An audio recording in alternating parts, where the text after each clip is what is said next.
Kalau kita sudah dapat handout di tangan kita, kalau ada yang mungkin masih membutuhkan yang minggu-minggu sebelumnya yang belum punya, boleh minta di meja depan sana aja. Saya bisa pakai up. Oh sudah, bisa. Oke baik. Uraian kitab Wahyu tentang siapa Yesus Kristus sesungguhnya akan datang kembali. Karena banyak orang kalau belajar akhir zaman fokusnya siapa antikris. Ya. Apakah pemimpin negara, apakah pemimpin agama, dan lain. Banyak sekali persoalan yang timbul ketika orang saling menafsir dan akhirnya bukan lagi apa yang kebenaran firman Tuhan, tapi menduga dengan hanya fenomena demi fenomena. Oh tanda apa? 666. Kapan pengangkatan? Tertinggal atau terangkat? Mengalami penganiayaan atau tidak? Sepertinya punya ketakutan. Bahkan berpikir, oh lebih berbahagia orang-orang Kristen yang hidup di zaman dulu, di mana ketika mereka sudah mengembuskan nafas terakhir sampai pada ajalnya, kemudian istirahat di Firdaus, sedangkan kita yang masih hidup kapan saja Tuhan bisa datang, dan kalau kita suam-suam kita tertinggal, mulai masuk masa penganiayaan besar dan lain sebagainya. Belum lagi penafsiran kapan Tuhan datang, apakah sebelum terjadinya penganiayaan atau di tengah-tengah mid tribulation, ataukah di akhir dari masa penganiayaan. Kenapa Tuhan datang di akhir? Kenapa Tuhan di awal? Ini yang seringkali jadi perdebatan. Tetapi kalau kita belajar dari Alkitab satu persatu secara sistematis, tujuan Yesus datang kembali, yaitu dia di pendahuluan, di awal dikatakan sebagai pengenalan bahwa dia akan datang kembali, dan di kitab bagian pasal terakhir dari kitab Wahyu sebagai undangan, invitation, introduction, invitation, tapi di tengah-tengahnya adalah satu invasion, di mana Kristus mau kembalikan gerejanya, yang seringkali gereja tidak lagi Yesus menjadi nomor satu. Kemarin saya diberkati oleh seorang hamba Tuhan yang berkata, kekristenan tanpa pemuridan, kekristenan tanpa Kristus.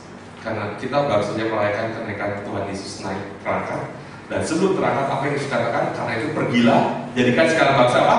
Murid. Baptis dalam nama Bapa dan Anak dan Roh Kudus, dan ajarlah mereka. Maka dikatakan selain kekristenan, gereja juga sama halnya tentunya. Gereja tanpa pemuridan adalah gereja tanpa Kristus. Mungkin instan, ya tidak salah kalau kita mengalami masalah, kita ingin mengalami pemulihan dari Tuhan. Tetapi jangan sampai datang ke gereja sebetulnya bentuknya saja yang lebih rohani daripada pergi ke tempat-tempat pesugihan, pergi ke perdukunan yang kemudian dikatakan menyembah berhala berbahagia, bukan berbahagia lah, berbahaya, kemudian cari Tuhan. Tapi ini dapatnya serba instan. Tidak heran hari-hari ini banyak orang mau jadi pengikut. Itu sebetulnya sudah kisah lama. Dari 2 ikan 5 roti begitu banyak orang makan, 5.000 laki-laki. Perempuan, anak-anak belum lagi terhitung, dan lebihnya masih 12 bangku. Tapi ketika Yesus katakan kepada orang banyak yang mengikut terus-menerus ini, Yesus senang banyak pengikut. Tapi dia katakan, barang siapa mau mengikut aku, apa harga yang harus dibayar? Menyangkal di tiap hari, memikul salib dan mengikut aku. Tinggal 12 rasul. Jadi dikatakan kita sebagai orang Kristen yang tidak bersedia dimuridkan dan tidak mau memuridkan kembali, jangan-jangan fokus kita menjadi fokus yang berbeda. Maka kita belajar bersama-sama siapa Yesus yang kita nanti-nantikan kedatangannya kali kedua. Bapak Ibu, kita sudah belajar Yesus mengembalikan bahwa di gereja bukan lagi hanya sebagai liturgi saja terus-menerus, yang kita datang, kita pulang tidak ada rasanya beda. Ditanya kemarin hari Minggu khotbahnya apa? Lupa, tidak ada yang berkesan, tidak ngerti lagi. Apa pesan Tuhannya? Ya pokoknya waktu itu hamba Tuhan cerita lucu gitu. Nah lucunya ingat. Ya, tetapi apa yang menjadi pesan Tuhan mudah sekali terhilang. Dan ketika gereja bukan lagi meninggikan nama gereja, tentang sinode, perdebatan siapa yang paling benar, siapa yang paling dulu ada, kembali Kristus menjadi bertahta bukan hanya di dalam gereja 1, 2 gereja lokal, tapi gereja secara universal. Churches, bukan hanya church sebagai tubuh Kristus. Tapi Kristus juga, kita belajar di sesi yang ketiga, juga mau mengembalikan kota-kota, satu kota. Mari kita lihat videonya dari Transformation dari George Ortiz yang bukakan tentang bagaimana di Kali Columbia, bagaimana di Amolonga, ketika kota terjadi pertobatan, penjara tidak ada lagi orang yang masuk penjara sehingga penjara tutup. Salon bar Yang tadinya orang banyak minum-minum, tidak lagi dikunjungi. Orang mabuk berkurang, bahkan tidak lagi yang mabuk-mabuk, tidak lagi keonaran, tidak lagi kejahatan. Dan kotanya diberkati Tuhan. Saudara ingat kemarin wortel umumnya seperti apa? Ini lebih besar daripada lengan orang dewasa. Dan Tuhan mau setiap kota, termasuk Yogyakarta, City of God, kotanya Tuhan. Hari ini Tuhan mau buka selain churches, city, sekarang country. Nanti kesempatan berikut kita belajar kontinen. Country berbicara Yesus sebagai raja, tetapi kontinen, benua-benua, bahkan kosmos berbicara Yesus raja segala raja. Raja segala raja. Wahyu 4-14 berbicara bagaimana Kristus menguasai kembali negara demi negara, satu persatu. Dulu banyak di barat gereja-gereja yang begitu berperan. Bahkan para pendiri negara berkonsultasi dengan para pemimpin agama untuk mendirikan gereja, mendirikan negara yang berdasarkan kebenaran firman Tuhan, berkonsultasi dengan gereja. Tapi sekarang negara yang tadinya Kristen menjadi semakin sekuler, dan kebalikannya, yang non-Kristen sekarang mengupayakan negara-negara menjadi negara agama. Dunia menjadi terbalik. Dan kalau itu dilakukan, hukum-hukumnya tentu menjadi hukum yang berbeda antara apa yang kita yakini dengan apa yang diharuskan, cara berpakaian dan lain sebagainya, penyebutan nama, dan masih banyak hal-hal. Wahyu pasal 5, ketika Yohanes menerima pewahyuan di Pulau Patmos, mendapatkan satu pernyataan, dan engkau, guru besar berarti Tuhan, telah membuat mereka menjadi satu kerajaan dan menjadi imam-imam bagi Allah kita, dan mereka akan memerintah sebagai raja di bumi. Tentunya Tuhan mau kerajaan-kerajaan yang ada ini, kerajaan yang tunduk dan takut kepada Tuhan yang benar. Maka kalau sering dengar istilah Armageddon, nanti satu saat di lembah Megiddo, ketika Kristus datang, pemimpin-pemimpin negara yang belum mau menerima kedaulatan Tuhan, mereka akan kumpul di sana, menantang Tuhan semesta alam yang benar. Dan ketika itu terjadi, setiap oposisi tidak lagi di hadapan Tuhan. Maka dikatakan, dan engkau Tuhan telah membuat mereka menjadi satu kerajaan dan menjadi imam-imam bagi Allah kita, dan mereka akan memerintah sebagai raja di bumi. Katakan amin. Amin. Sekarang saja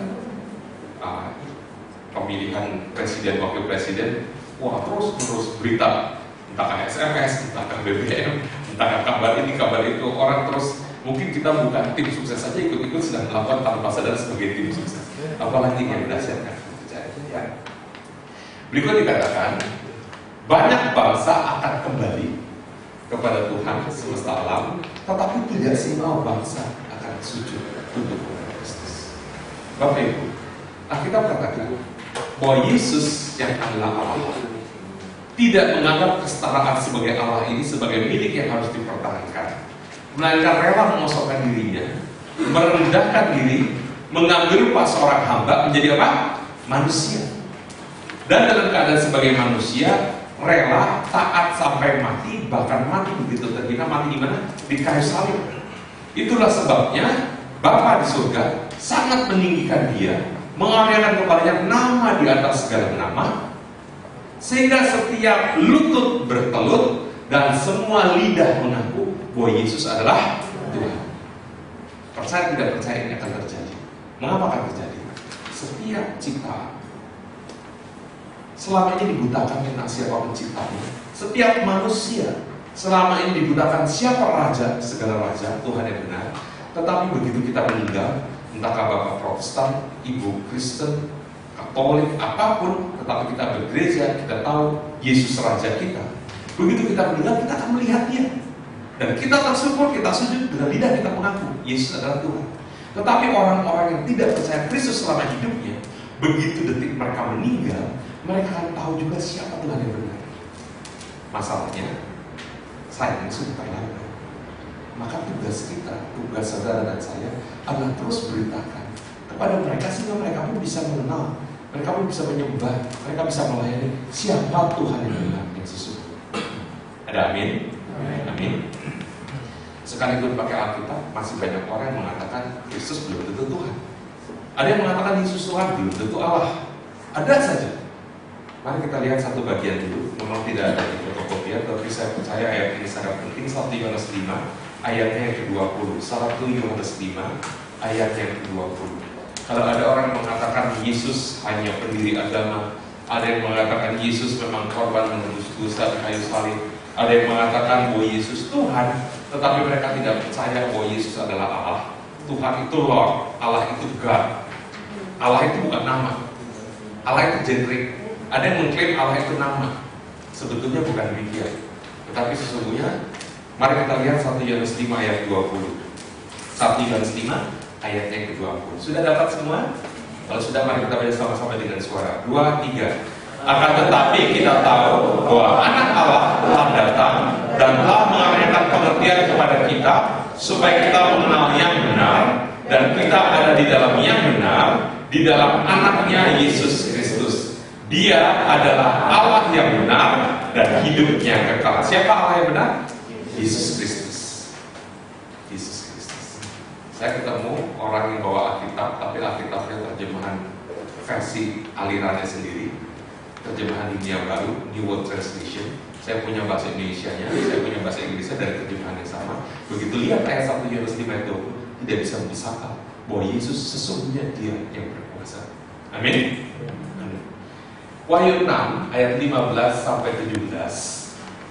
Ini beberapa orang kadang-kadang keliru berpikir nanti ketika Antikris datang, Antikris memerintah, semua orang akan ketakutan, semua orang akan lari, semua orang kabur karena dianiaya, dipaksa, diberi tanda.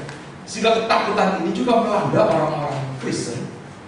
Saya kenal beberapa teman yang mereka tinggal di luar, di Amerika, dan ketika disiarkan bahwa Obama memastikan chip harus dipasang untuk kesehatan terlebih dahulu, sehingga ketika orang sakit mendadak masuk rumah sakit, tidak bisa menghubungi keluarganya, tidak usah khawatir untuk tahu golongan darahnya, tidak perlu tes lagi karena tanda itu ada di chip tersebut. Resesnya apa alerginya, obat apa yang tidak boleh diterimanya, apa yang pernah ngalami, carta rekam medisnya ada semua di sana. Tetapi yang mengerti bahwa carta rekam medis ini semua bukan hanya semata-mata di situ, tetapi buat penguasaan kontrol atas semuanya, ada orang ketakutan, apakah kami harus tetap tinggal di Amerika atau kami harus pulang ke Indonesia? Nanti kalau dipaksakan semua orang harus terima, apakah kami harus terima atau kami tidak harus terima? Tetapi di sini dikatakan, Wahyu 6 ayat 15 sampai 17 saya bacakan. Dan raja-raja di bumi dan pembesar-pembesar serta perwira-perwira dan orang-orang kaya serta orang-orang berkuasa dan semua budak serta orang merdeka bersembunyi di dalam gua-gua dan celah-celah batu karang di gunung. Saya mau tanya, kalau orang sembunyi sampai di celah-celah gua batu sampai ke gunung-gunung, ini orang yang lagi kesenangan atau ketakutan? Ketakutan. Dan ini ketakutannya sebetulnya bukan ketakutan kepada siapa, bukan kepada Antikris. Ini orang yang tidak mau menerima Yesus sebagai Tuhan dan Juru Selamat. Perhatikan ayat 16. Dan mereka berkata kepada gunung-gunung dan kepada batu-batu karang itu, runtuhlah menimpa kami dan sembunyikanlah kami terhadap Dia, Guru besar, yang duduk di atas tahta dan terhadap murka anak domba itu. Sebab sudah tiba hari besar murka mereka, dan siapakah yang dapat bertahan? Di sini siapa yang duduk di tahta? Yohanes mendapat penglihatan di Pulau Patmos. Ketika dikatakan judulnya, saudara bisa temukan langit baru, bumi baru. Yang terlihat apa? Yerusalem turun dari surga dan tahta. Surga saya percaya begitu besar. Banyak orang katakan, oh jangan terlalu baik lah, nanti kita masuk surga, surga penuh. Pernah dengar begitu? Mungkin di masa kita kecil, masa kita remaja, ada yang bercanda, nanti surga penuh, jangan suci-suci, nanti surga penuh. Karena berpikir surga itu kecil. Sekali lagi minggu lalu kita belajar bahwa bumi kita saja yang penduduknya sekarang berapa M? Berapa M sekarang? Penduduk dunia sekarang berapa M? 7 M. Banyak sedikit, jelas banyak. Tapi ada daerah-daerah yang masih belum padat penduduknya. Di Indonesia saja tidak merata kan. Bumi kita itu punya satu langit. Mungkin ada saudara yang dengar ini berulang-ulang bosan, tetapi kita memang tuliskan bahwa Kristus sebagai imam besar agung melintasi semua langit. Ibrani pasal 4. Kalau melintasi semua langit berarti langit lebih dari satu. Ternyata ada langit bumi kita, yaitu atmosfer, yang tentunya pasti lebih besar dari lingkaran bumi kita, karena atmosfer ini menyeluruhi bumi. Tetapi di atas langit yang pertama atau langit burung-burung Ada langit yang kedua yang disebut langit bintang-bintang. Langit bintang-bintang ini luar angkasa, space yang begitu besar, karena meliputi semua bintang yang ada yang kita tidak bisa hitung, tetapi Tuhan kita menyebut namanya satu persatu. Dan salah satu bintang adalah matahari. Matahari dikelilingi oleh planet-planet, Mars, Uranus, Jupiter, saya nggak hafal urutannya. Tetapi dulu ada Pluto, sekarang Pluto sudah tidak lagi jadi planet katanya. Salah satunya planet Bumi. Dan dari gugusan ini disebut gugusan Bima Sakti, Milky Way. Tetapi gugusan yang paling dekat namanya Andromeda, punya juga seperti itu, dan luas sekali saya percaya. Bumi saja begitu besar. Nah, yang begitu banyak berkumpul menjadi satu langit kedua yang disebut langit bintang-bintang. Katakan sama saya, langit pertama, langit burung-burung. Langit kedua, langit bintang-bintang. Besar gak space? Jelas besar. Stephen Hawking berkata, luar angkasa ini begitu besar, dan di ujung ada air.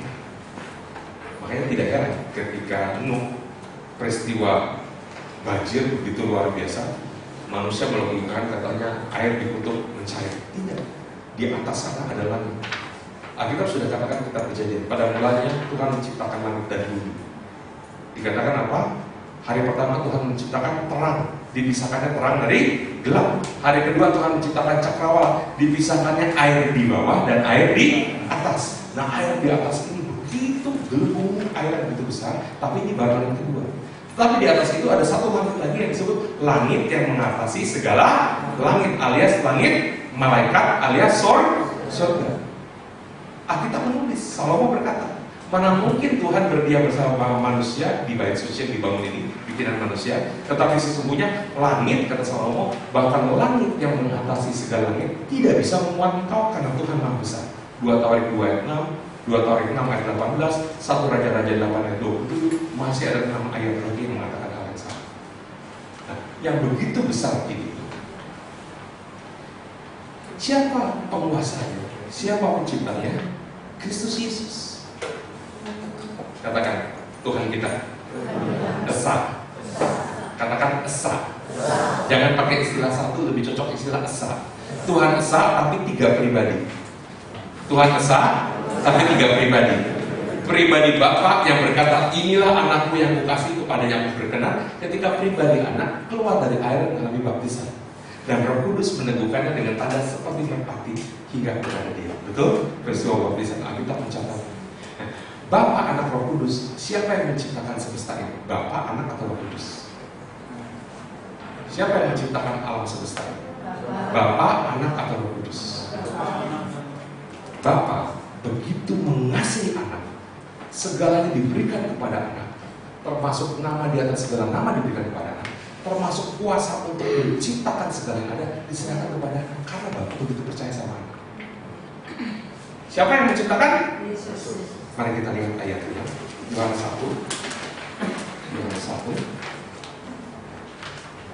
ayat 1 sampai 3 kita baca,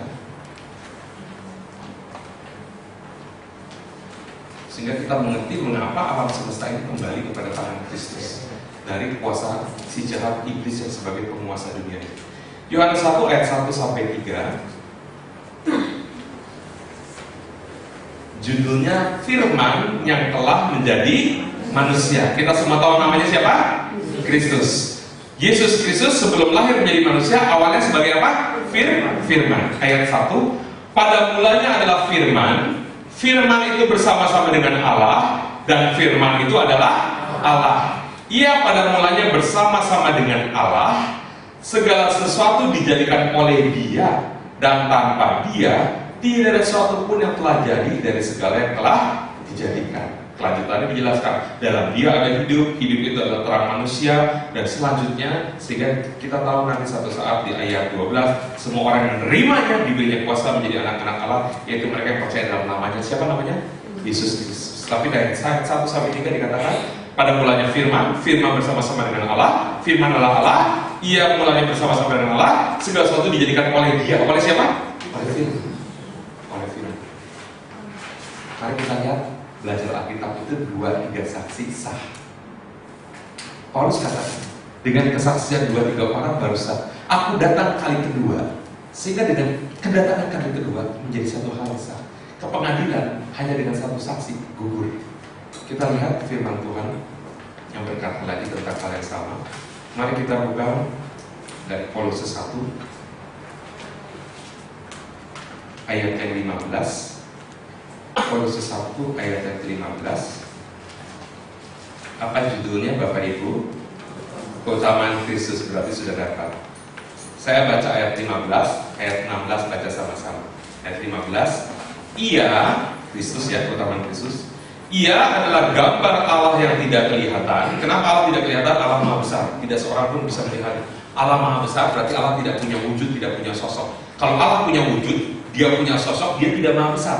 Kalau ada sosoknya, berarti ada bagian di luar sosok. Betul ya? Kalau Dia punya wujud, ada ruangan di luar wujudnya. Maka Dia tidak Maha Besar. Karena Tuhan kita Maha Besar, pribadi yang disebut Bapa Maha Besar, maka tidak ada wujud. Dia tidak bisa dilihat. Maka Kristus datang, sehingga ketika Kristus berkata, barang siapa melihat aku, melihat Bapa, karena aku di dalam Bapa, Bapa di dalam aku. Ia adalah gambar Allah yang tidak kelihatan, yang sulung lebih utama dari segala diciptakan. Ayat 16 baca sama-sama. Karena di dalam Dialah telah diciptakan segala sesuatu yang ada di sorga dan yang ada di bumi, yang kelihatan dan yang tidak kelihatan, baik singgasana maupun kerajaan, baik pemerintah maupun penguasa, segala sesuatu diciptakan oleh Dia dan untuk Dia. Oleh Dia ini dan untuk Dia ini siapa? Jelas, ayat 15 katakan Kristus. 16 saya memperjelas, karena di dalam Kristus telah diciptakan segala sesuatu. Bagian akhirnya dikatakan segala sesuatu diciptakan oleh Dia dan untuk Dia. Bapa begitu mengasihi anak, begitu percaya. Kalau kita percaya sama seseorang, entahkah anak kita, entahkah istri kita, entahkah karyawan kita, entah bawahan kita, kita bisa serahkan segalanya karena kita percaya. Amin. Satu bagian lagi, 2-3 saksi sah, Ibrani pasal 1. Ibrani sebelum Yakobus, Ibrani 1 ayat 1 dan 2. Ibrani 1 ayat 1 dan ayat 2. Judulnya Allah berfirman dengan perantaraan anaknya. Saya baca ayat 1, Bapak Ibu ayat 2. Setelah pada zaman dahulu Allah berulang kali dalam berbagai cara berbicara kepada nenek moyang kita dengan perantaraan nabi-nabi. Ayat 2.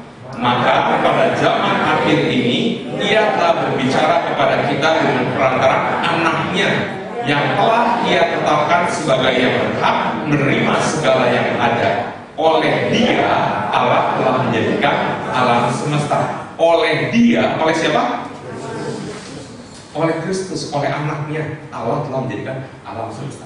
Jadi segala yang ada ini penciptanya siapa? Bapa, Anak, atau Roh Kudus? Anak.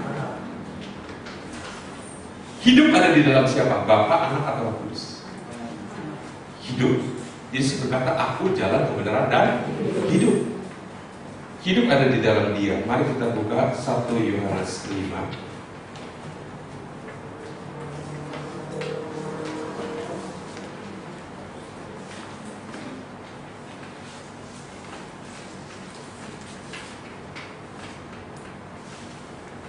1 Yohanes 5 ayat 11-12.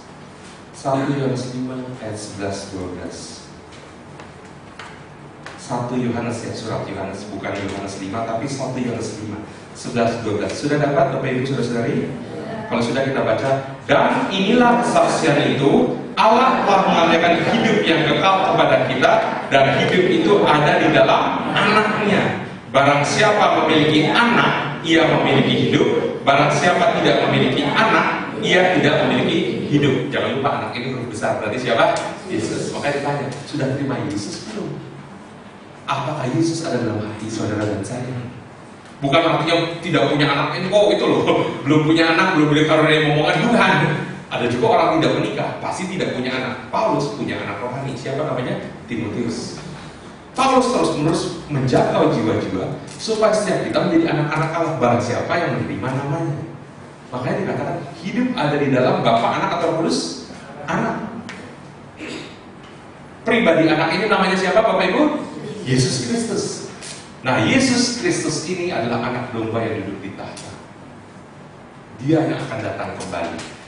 Dia yang akan menguasai kembali, termasuk bukan hanya gereja, bukan hanya tubuh Kristus secara universal, nanti semua gereja ada kesatuan karena kita ada bagian demi bagian, ada lengan, ada kaki, ada tangan, ada mulut, ada mata, tetapi satu di dalam Kristus. Tetapi juga kota-kota dan kota-kota, desa-desa menjadi satu, menjadi kumpulan apa? Bangsa-bangsa. Jadi yang ketakutan sebetulnya bukan kita orang Kristen harusnya ketakutan kepada antikristus, tetapi mereka yang menolak Kristus, kita malah berlari kepada Kristus. Mereka ketakutan kepada Kristus. Maka mereka bersembunyi di gua-gua, di celah-celah batu karang. Bahkan mereka mau bunuh diri saja rasanya. Mereka berkata, runtuhlah menimpa kami, sembunyikanlah kami terhadap Dia yang hidup di atas tahta dan terhadap murka anak domba. Dan mereka menolak Kristus, tidak lagi ada harapan. Pengikut antikris yang menghargai ini. Jadi jangan terbalik, jangan kita yang ketakutan. Wah, ini zaman antikris bagaimana ya? Gak bisa jual beli. Wah, apa lu? Kumpulkan uang.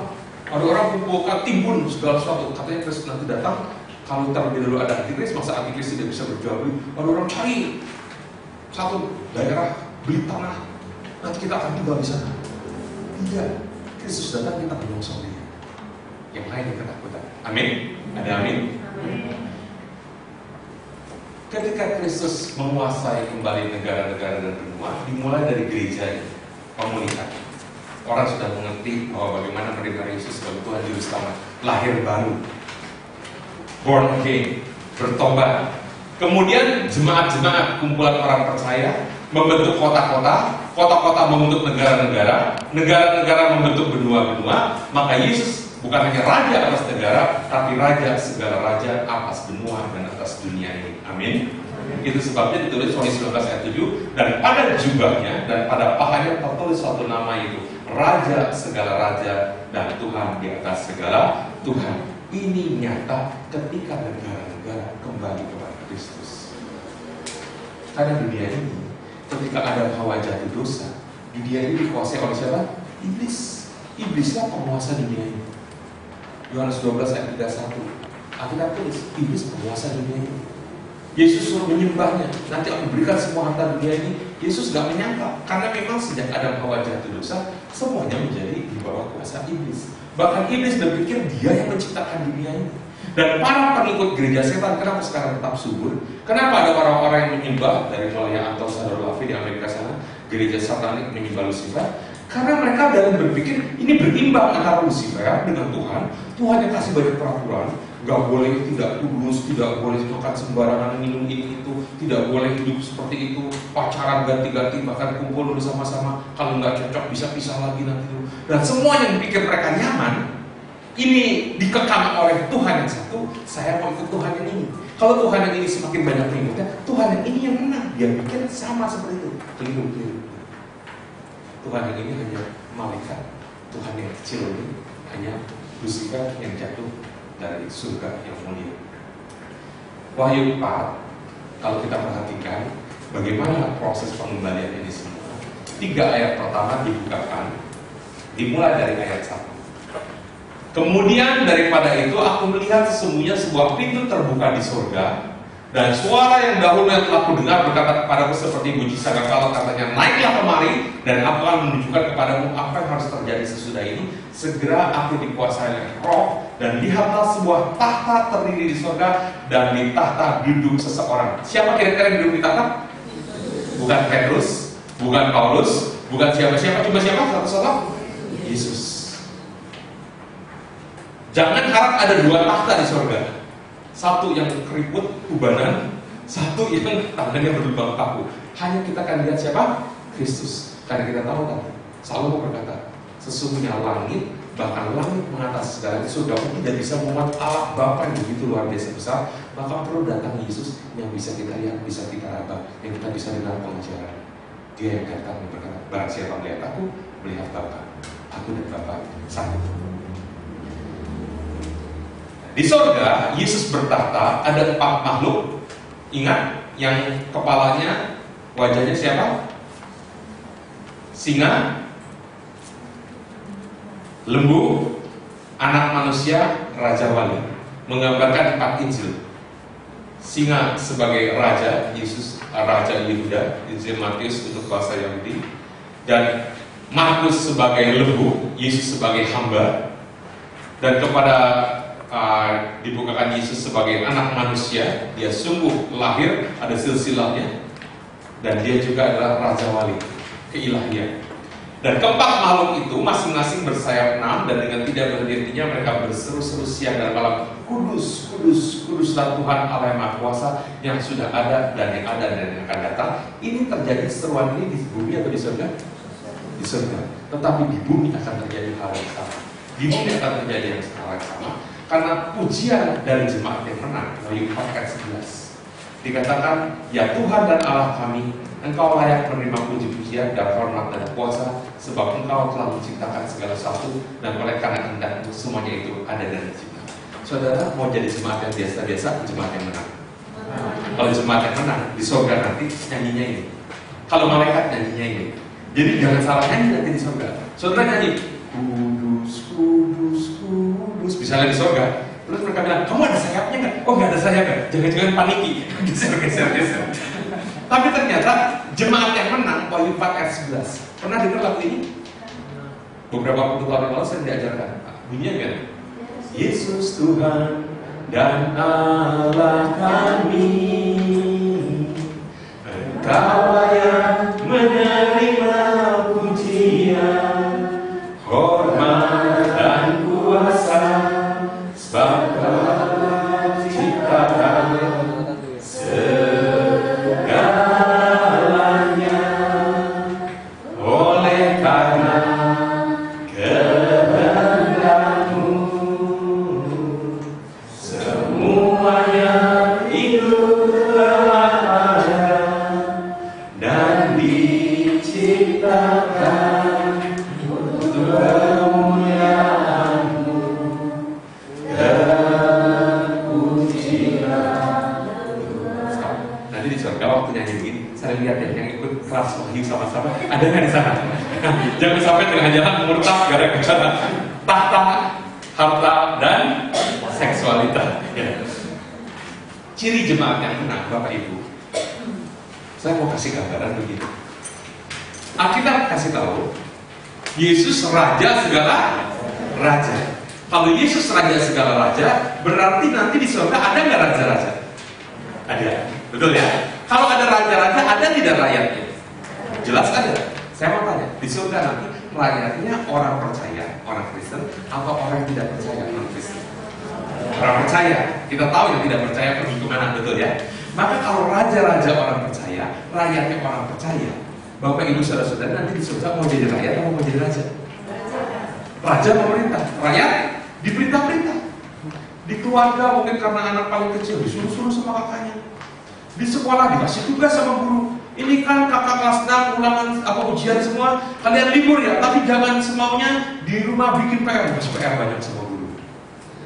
Kuliah dikasih tugas sama dosen, sama asisten dosen.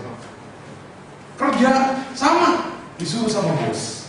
Di gereja disuruh melayani, datang lebih awal ya, pasang sound system. Terus begitu. Kelas juga sama, datang ya 6:30. Di bumi ini kita disuruh-suruh, kalau kita taat melakukan promosi datang dari Tuhan, amin.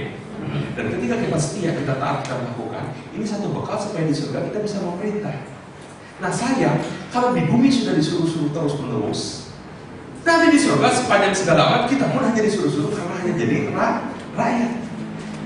Orang Kristen yang tidak menyangkal Yesus Kristus Tuhan Juru Selamat, saya percaya pasti selamat, amin. Yang tidak murtad, kita katakan.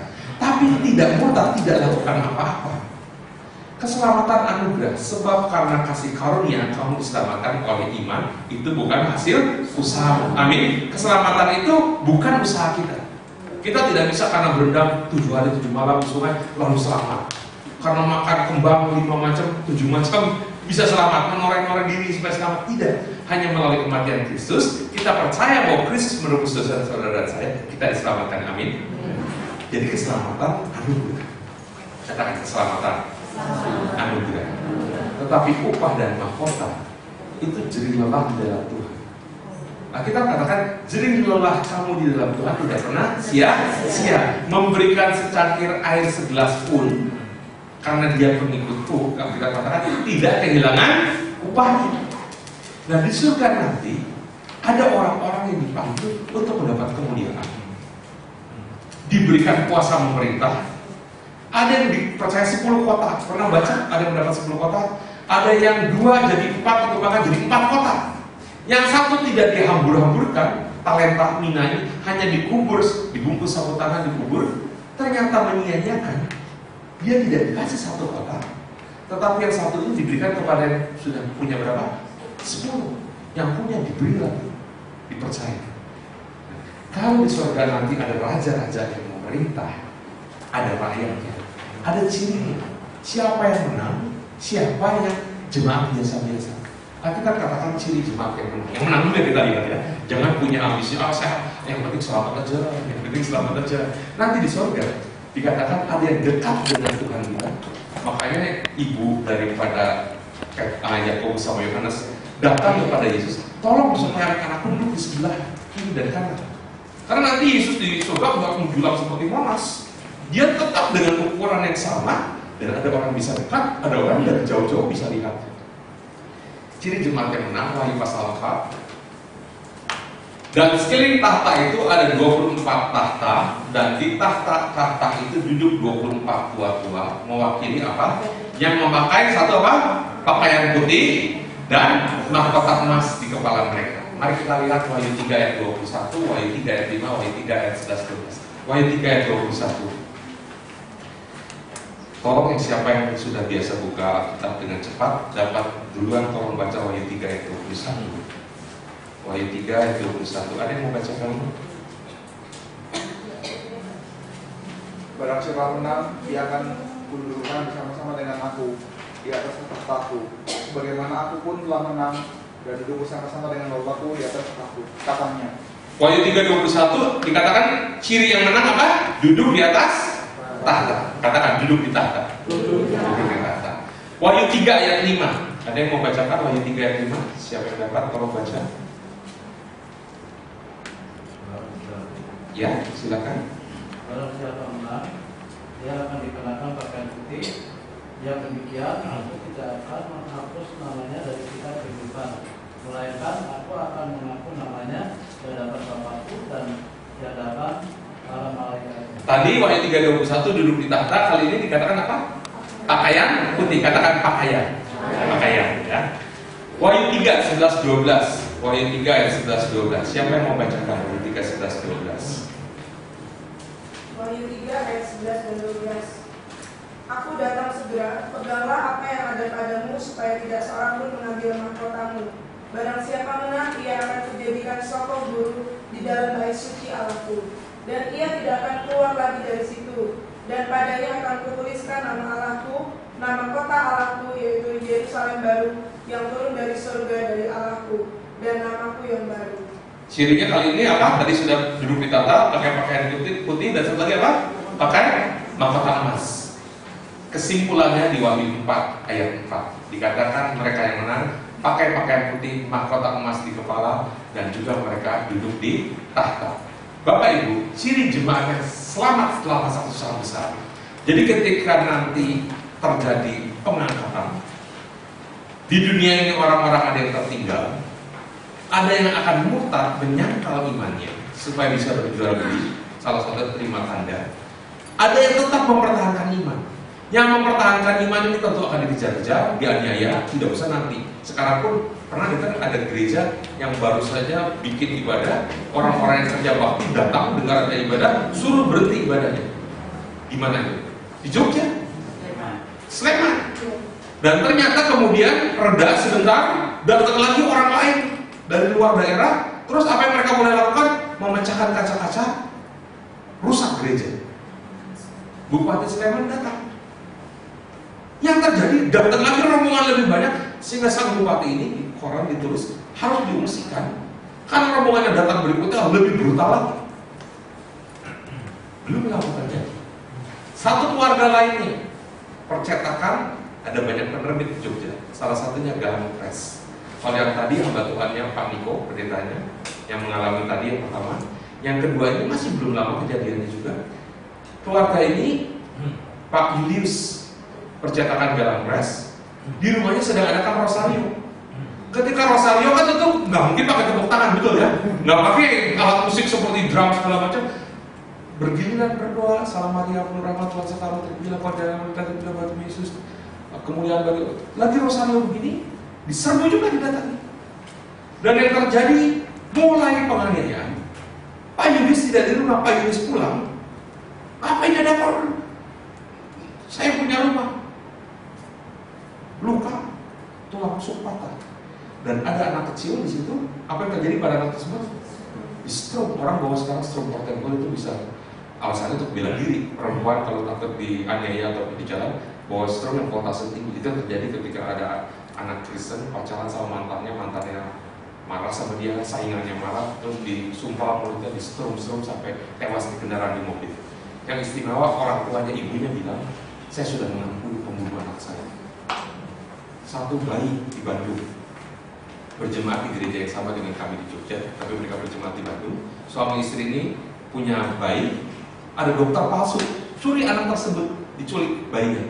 Pernah dengar di TV? Dan singkat cerita ketahuan lagi. Tapi yang dua suami istri ini, mereka katakan kami mengampuni yang menculik anak kami. Jadi ketika iman Kristen ini mengikut Kristus, Bapa ampuni mereka tidak tahu apa yang mereka perbuat, itu yang membedakan kita. Di masa penganiayaan akan ada begitu banyak jiwa-jiwa yang melayang, yang tewas. Dan mereka karena tidak menyangka iman, mereka selamat. Tapi cirinya apa? Wahyu 7 ayat 9. Kemudian daripada itu aku melihat sesungguhnya ada satu kumpulan besar orang banyak yang tidak dapat terhitung banyaknya, banyak sekali dari segala bangsa dan suku dan kaum dan bahasa. Berikut apa dikatakan? Berdiri di hadapan tahta dan di hadapan anak domba, memakai jubah putih dan memegang daun-daun palem di tangan mereka. Apa bedanya yang menang dengan yang lolos dari kesalahan besar? Yang menang duduk di tahta. Yang ini hanya berdiri. Yang menang memakai pakaian putih. Yang ini hanya memakai jubah. Saudara tahu jubah ya? Wardrobe, kalau orang usai berenang naik ke atas, ada yang punya, kalau zaman dulu dibilangnya kamar rias. Ada yang bilang apa?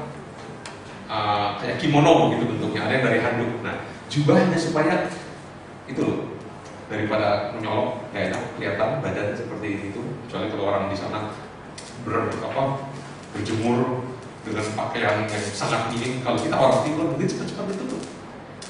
Dan ini hanya supaya tidak kelihatan ketelanjangan. Dan bukan memakai mahkota, tapi pegang apa? Daun-daun palem. Dan berkata, Hosana, Hosana, Hosana, Hosana.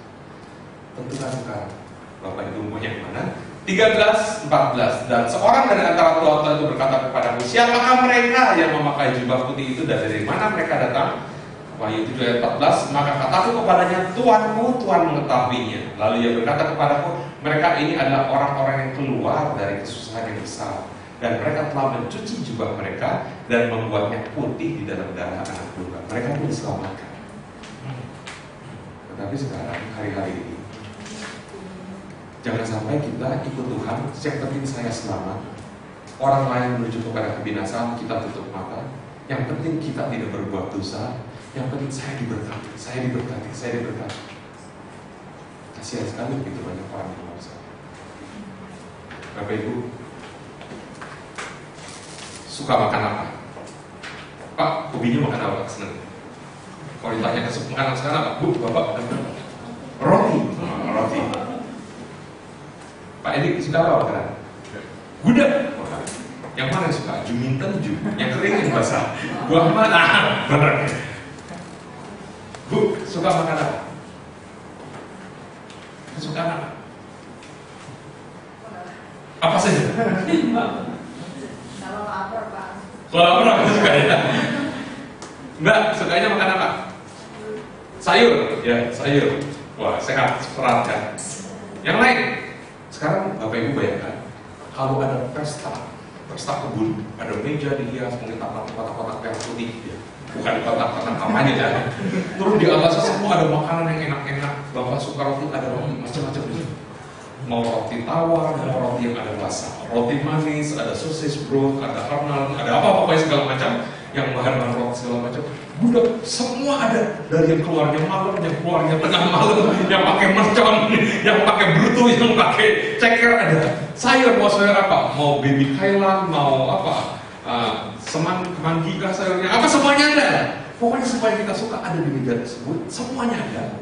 Dan Bapak Ibu, maaf katanya ilustrasi, lapar, karena nggak kayak makan orang, tapi nggak punya uang, pakaian compang-camping alias gembel. Nah, pesta kebun taman itu, yang makanan begitu enak, ada yang punya taman. Saya kebetulan yang gembel tadi, ini kan usul lapar ya. Terus yang punya taman bilang, kamu sini, makan ini, banyak makanan sini. Saya bilang, saya? Masa saya diundang? Iya, kamu. Saya? Iya, kamu. Terus saya noleh, nggak ada orang lain. Masuk, putar lewat sana. Begitu masuk, saya diperiksakan. Silakan makan yang kamu suka, mana saja, silakan dimakan. Kalau Bapak Ibu jadi saya, apa yang dikerjakan? Doa makan dulu kan? Oh, udah langsung makan ya, udah. Saya malu lah, nggak bilang kamu makan langsung. Nggak pakai doa-doa ya. Makan. Oh, ini enak. Wah, ini masaknya sayurnya pas, nggak terlalu matang, nggak terlalu mentah. Wah, ini makan apa juga? Gudegnya aja, wah kerasa sekali, nangkanya pas ya. Ada areknya, terus kreceknya juga. Wah, pokoknya semuanya enak, nikmat, sampai udah kenyang. Ini hidangan penutupnya sih. Atau mau tambah lagi ini? Semua makan. Semua udah dimakan. Ini sate kelata. Ada dari jeruji sepeda, jeruji motor, kayak racing. Pokoknya semua dimakan. Udah kenyang. Terus yang punya taman bilang, masih mau makan? Nanti kapan aja mau makan, silahkan makan. Makanan satu siapa? Dan jangan lupa, kamu panggil teman-temanmu. Biasanya kan burung sejenis kumpul kan, bird of feather flock together. Kalau kamu gembel, kamu pasti punya teman-teman yang gembel. Ajak teman-teman yang gembel untuk makan. Baik Mas, saya jalan. Ini sampai begini lapar nih pasti. Ini kok kurus begini nih. Ini pasti lapar nih. Wah, ini sampai meliput terus. Tapi dari orang-orang yang saya kenal ini lapar semua, saya tidak ngomong satu pun. Dia begitu mulut nggak kasih tahu ada makanan gratis. Saya lewat aja. Kira-kira saya baik atau jahat? Betapa banyaknya kita sudah menerima keselamatan yang luar biasa. Tetapi orang yang di dekat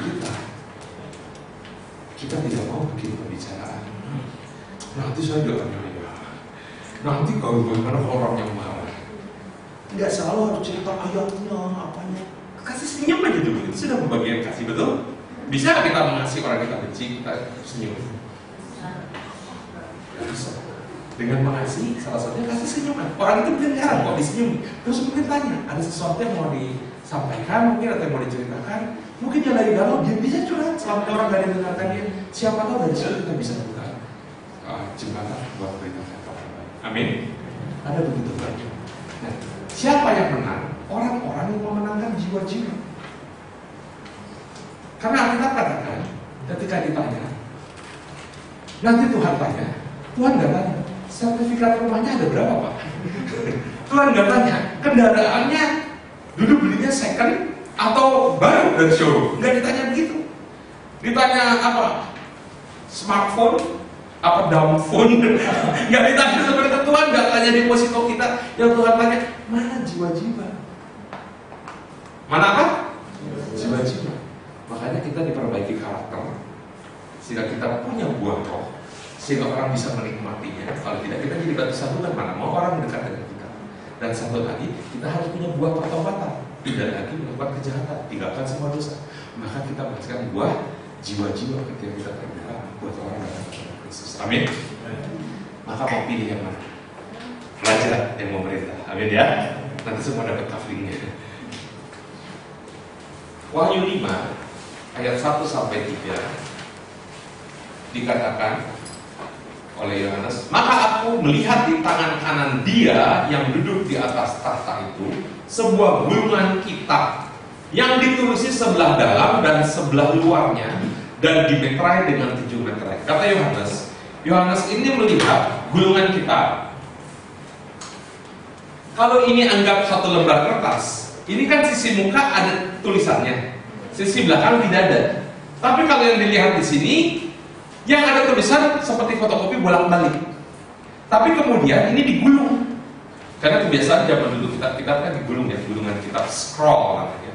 Dan kemudian ini disegel. Segelnya ada berapa? 7. Diplak begitu, disil, sehingga tidak bisa dibuka.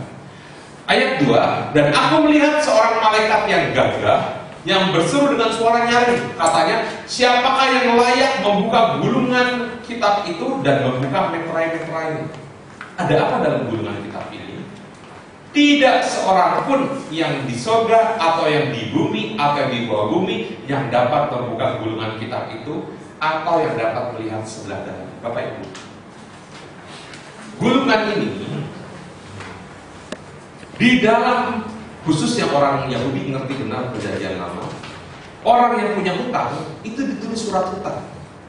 Misalnya saya berhutang dengan Pak Edi, saya dituliskan saya punya hutang sekian shekel atau berapa talenta emas, saya berhutang kepada Pak Edi.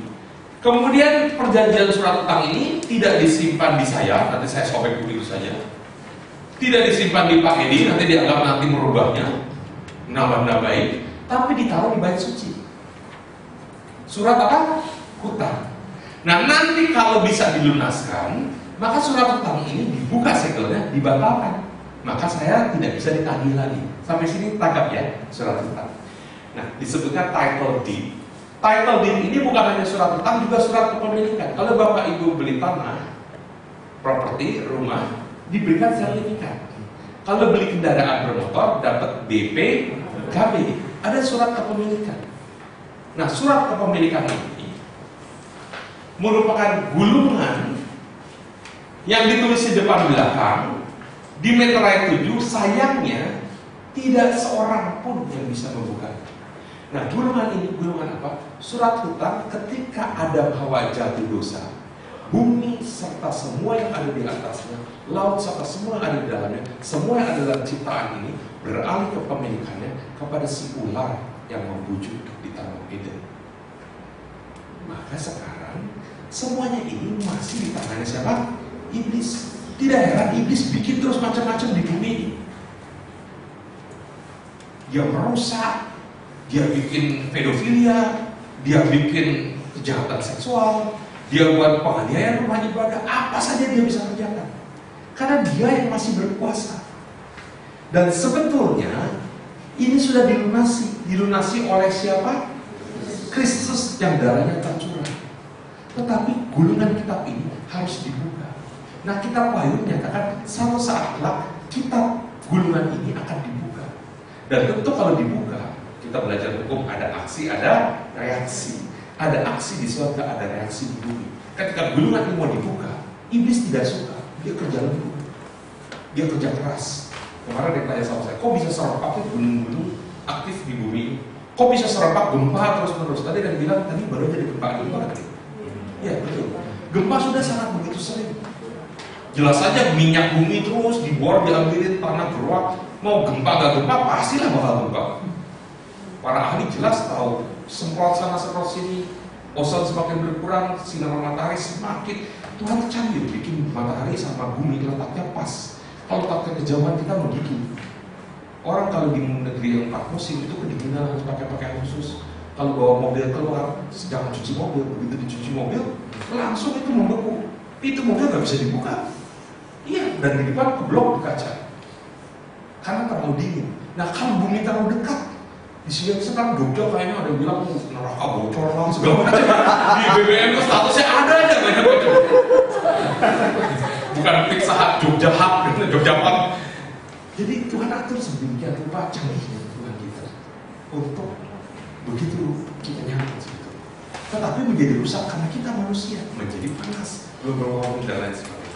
Nah, ini rahasia ya, Bapak Ibu. Ini sebetulnya sudah diajar ketika Tuhan Yesus ketemu orang Farisi, orang Saduki, ahli Taurat yang terus-menerus kerjanya mencobai Tuhan Yesus. Jadi ahli Taurat ini ada golongan Farisi, ada golongan Saduki. Apa bedanya Farisi sama Saduki? Ya, percaya kebangkitan dan tidak percaya kebangkitan. Orang Saduki tidak percaya akan adanya kebangkitan. Maka dia mengejek Tuhan Yesus. Dia bilang begini, kan di bangsa Yahudi ini ada hukum. Contoh di suku-suku tertentu ada hukum kalau mau nikah, kalau kakaknya belum nikah, adiknya nikah duluan, harus ada kiasnya, harus dengan kasih ini, kasih itu. Terus nanti kalau sudah punya anak, punya bayi, dirajamnya taruh benda-benda tajam. Gak tahu itu anak ambil. Macam-macam kepercayaan aliran orang. Tetapi ternyata kalau menurut kitab Taurat, ada hukum perkawinan ipar. Kalau pria menikah dengan wanita, belum punya keturunan, pria ini meninggal, si wanita harus nikah dengan adik pria tersebut. Kalau punya anak, diperhitungkan anak pertama sebagai keturunan kakaknya, yang sering berikutnya anaknya dia. Tapi kalau suaminya ini meninggal juga belum punya anak, kawin dengan yang berikutnya lagi. Dan dengan hukum ini orang Saduki tanya sama Yesus, Guru, kalau orang sudah nikah meninggal sehingga 7 suaminya, nanti di surga siapa suaminya? Yesus bilang jangan sesat, di surga manusia tidak kawin dan mengawinkan seperti malaikat di surga. Karena kita mempelajari Kristus. Tetapi dia mencoba untuk memecahkan kepada kita dengan cara hukum perkawinan ipar. Pernah baca hukum perkawinan ipar di Alkitab? Ya. Ini yang tadi dipertanyakan. Hukum perkawinan ipar ini salah satunya Yehuda punya 3 anak. Anak Yehuda yang pertama namanya laki. Ibunya itu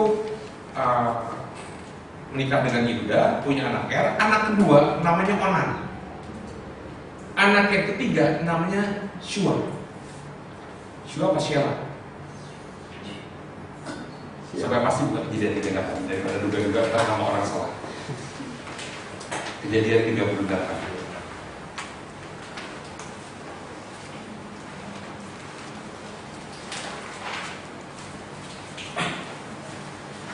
Kejadian 38, judulnya Yehuda dan Tamar. Pada waktu itu Yehuda meninggalkan saudara-saudaranya dan menumpang pada seorang adulam yang namanya Hira. Ayat 2, kejadian 38. Di situ Yehuda melihat anak perempuan seorang Kanaan, nama orang itu ialah Shua. Jadi orang Kanaan namanya Shua punya anak perempuan. Lalu Yehuda kawin dengan perempuan itu, anak Shua, dan menghampirinya. Perempuan itu mengandung, lalu melahirkan seorang anak laki-laki dan menamai anak itu Sesudah itu perempuan itu mengandung lagi, lalu melahirkan seorang anak laki-laki dan menamai anak itu Onan. Kemudian perempuan itu melahirkan seorang anak laki-laki sekali lagi dan menamai anak itu Shelah. Jadi 3 anak laki. Siapa yang pertama? Yang kedua Onan, yang ketiga Shelah.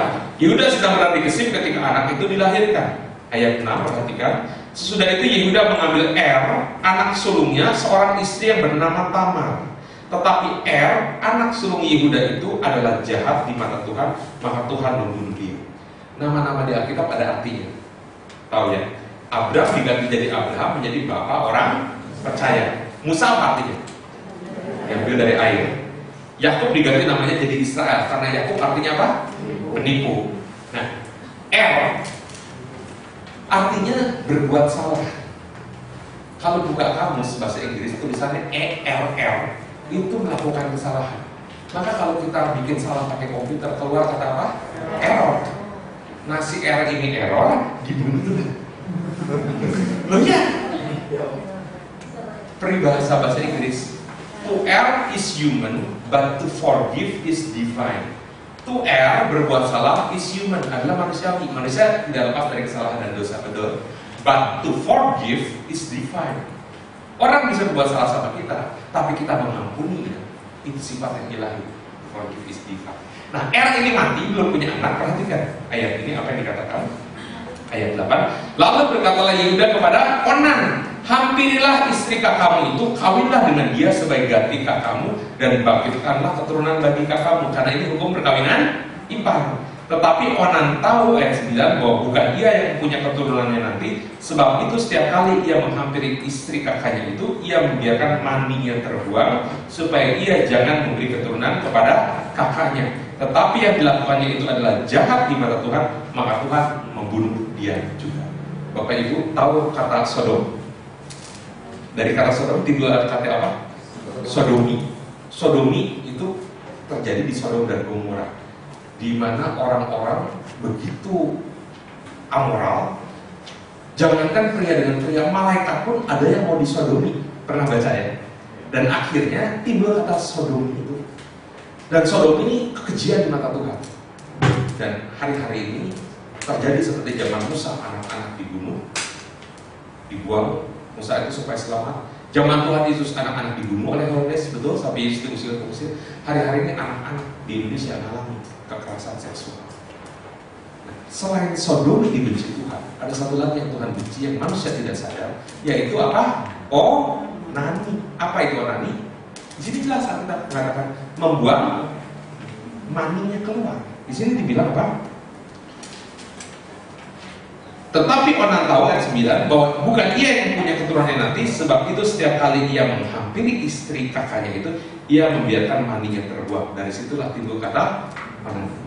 Onani bukan hanya pria. Onani nama lainnya apa? Masturbasi. Orang berpikir berzina dosa, melakukan perselingkuhan jelas.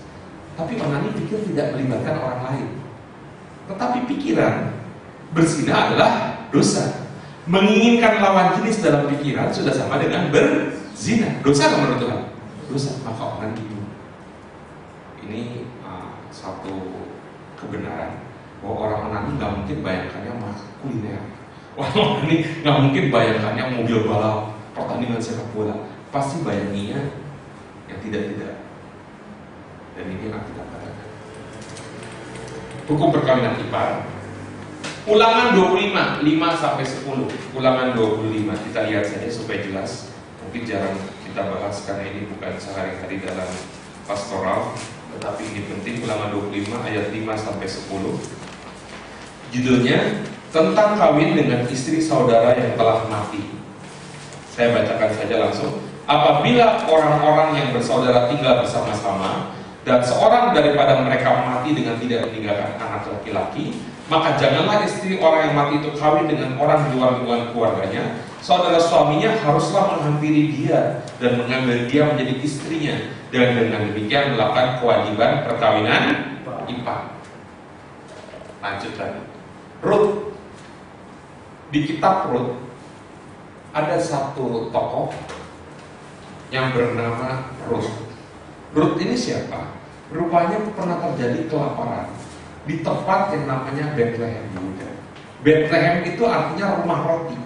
Harusnya tidak ada kelaparan. Seizin Tuhan terjadi kelaparan, maka ada satu pria dengan istrinya bawa dua anak laki-laki mengungsi supaya tidak mati kelaparan.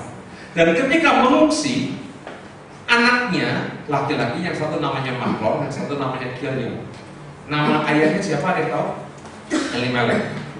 Elimelek ini istrinya namanya Naomi. Naomi dan Elimelek punya anak Mahlon dan Kilion. Nah, Mahlon dan Kilion ini ambil istri masing-masing. Yang satu ambil istri namanya Rut, yang satu namanya Orpa. Bukan Oprah Winfrey, ini Orpa. Nah, begitu kerasnya hidup, suaminya Naomi meninggal dan anak-anak laki-lakinya meninggal, Mahlon dan Kilion meninggal. Maka ada tiga janda. Yang satu adalah Naomi, dan punya dua menantu yang anak laki-lakinya Naomi sudah meninggal dulunya. Menantunya Rut sama Orpa. Mereka mengikuti ibunya. Tapi Naomi bilang, hukum perkawinan ipar nggak berlaku karena aku tidak punya lagi anak laki-laki. Dan kalau masih ada suami, masih ada kemungkinan nanti punya anak laki-laki kalau mau tunggu. Bisa nggak tunggu? Istri sama suami selisih 20 tahun ada? Ada juga ya. Tak kenapa alasannya bisa gitu. Tapi ternyata nggak bisa tunggu juga, suamiku udah meninggal, kata Naomi. Maka jangan pada laki-laki Naomi, panggil aja aku yang mereka kaitan marah. Tapi ternyata Orpa disuruh pulang, akhirnya Orpa pulang, Rut nggak mau pulang. Dia bilang Allahmu adalah Allahku. Naomi, siapa namanya Rut ini ikut terus sama Naomi, pulang ke negerinya. Rupanya negerinya dipulihkan Tuhan. Nah, Naomi ketika pulang, dia bilang ke menantunya ini nurut. Kamu kumpulin sisa-sisa orang yang panen. Ketika orang panen di ladang, kan itu diikat di bawah, kan ada yang jatuh tuh. Yang jatuh-jatuh itu kamu kumpulin buat kita hidup.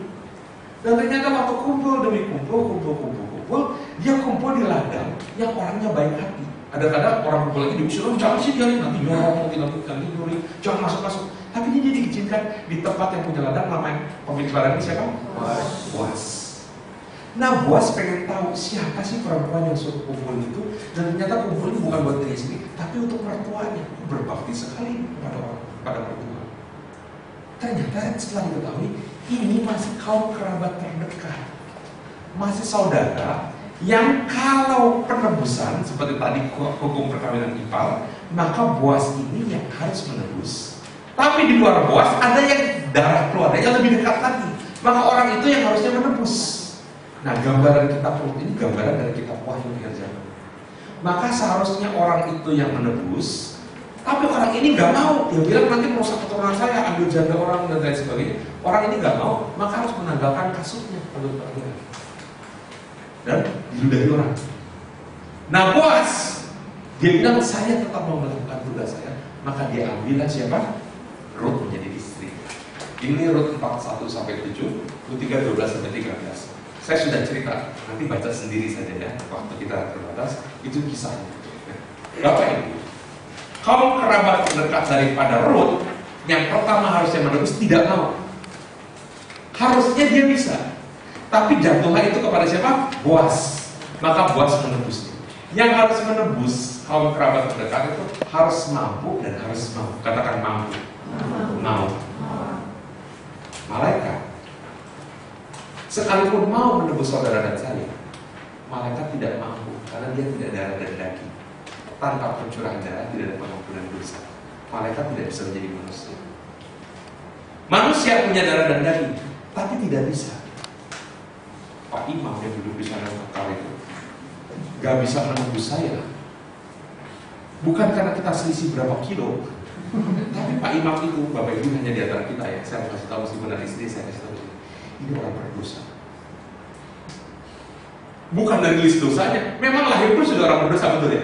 Saya nggak bisa tembus Pak Imam juga karena saya pun orang berdosa. Meskipun kita mau ambil nyawaku, aku menebus biar aku yang mati saja, tidak bisa karena kita tidak mampu.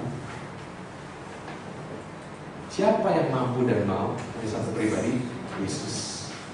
Maka sama halnya hutang-hutang kebangkrutan dari Elimelek ditebus, dibuka gulungan kitab ini oleh Boas, beralih tangan kepada Boas. Begitu juga tadi Yesus Kristus yang membuka gulungan. Di Wahyu 5 ayat 1 sampai 3 dikatakan tidak ada yang bisa. Ayat 4 kita tidak baca, tapi ayat 4 dikatakan Yohanes menangis dengan sangat sedih. Sebetulnya Yesus sudah menebus, harusnya sudah beralih. Tetapi kenapa tidak beralih? Masih tetap ada di surga. Tuhan mau kasih keselamatan bagi sebanyak mungkin orang. Tetapi satu murid orang Yahudi dan saya namanya Yohanes, dia bilang, siapa yang buka kalau tidak? Tidak ada yang mau membuka. Oh, ini berarti jangan kau menangis. Sesungguhnya singa dari suku Yehuda, yaitu Tunas Daud, telah menang, sehingga ia dapat membuka gulungan kitab itu dan membuka ketujuh gerbang. Berarti siapa yang akan buka ini semua? Yesus Kristus. Ayat 6, maka aku melihat di tengah-tengah tahta dan keempat makhluk itu, dan di tengah-tengah tua-tua itu berdiri seekor anak domba seperti telah disembelih, bertanduk 7 dan bermata 7. Itulah ketujuh roh Allah yang diutus ke seluruh bumi. Apa artinya bertanduk 7? Apa artinya bermata 7? Tanduk melambangkan kuasa, 7 melambangkan angka sempurna. Maka bertanduk 7 ini bukan domba sembarang domba, bukan yang bahannya buat sate kotak, balibul bawah 5 bulan, tetapi ini tanduk 7 artinya maha kuasa. Bermata 7 artinya maha tahu, tidak ada yang tersembunyi di hadapan Tuhan kita Yesus Kristus. Dan dikatakan itulah ketujuh roh Allah yang diutus ke seluruh bumi. Saudara tahu ada 7 roh Allah? 7 roh Allah ini dicatat di mana?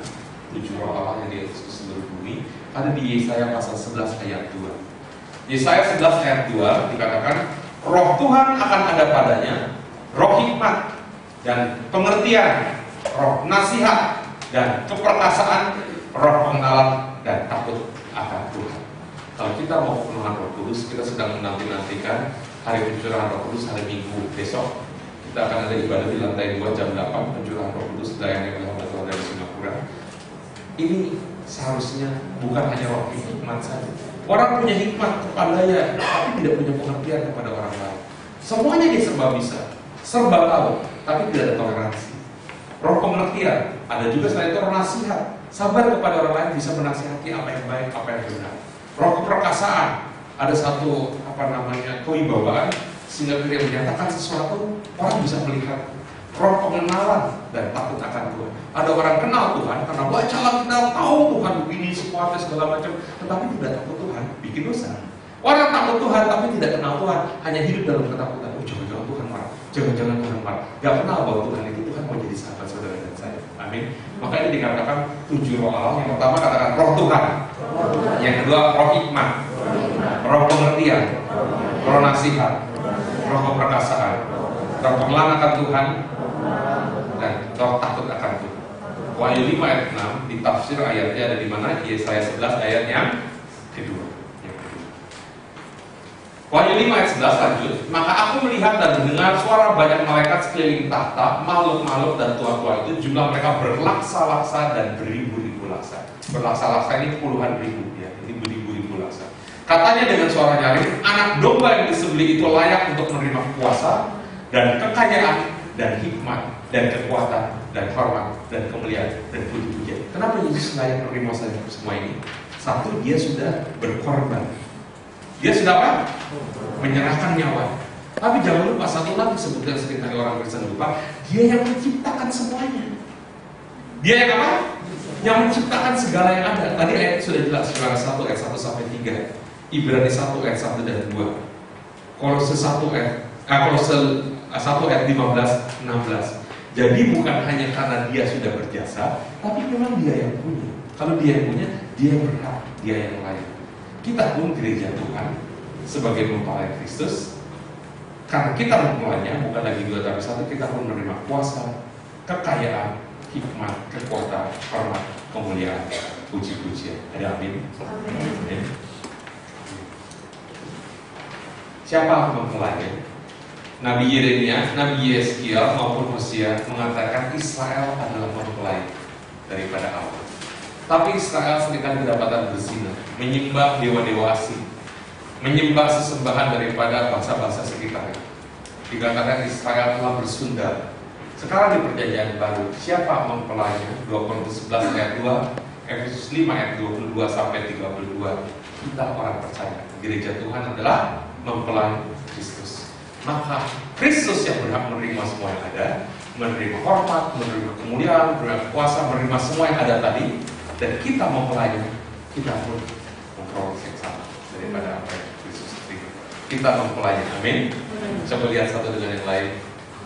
Amati baik-baik. Yang begini mempelai Kristus, ya. Iya, sungguh. Dan karena kita mempelainya, siapa yang tidak lagi ada kuasa? Kalau kita saudara kita mempelai, kita selalu tidak jadi korban lagi iblis.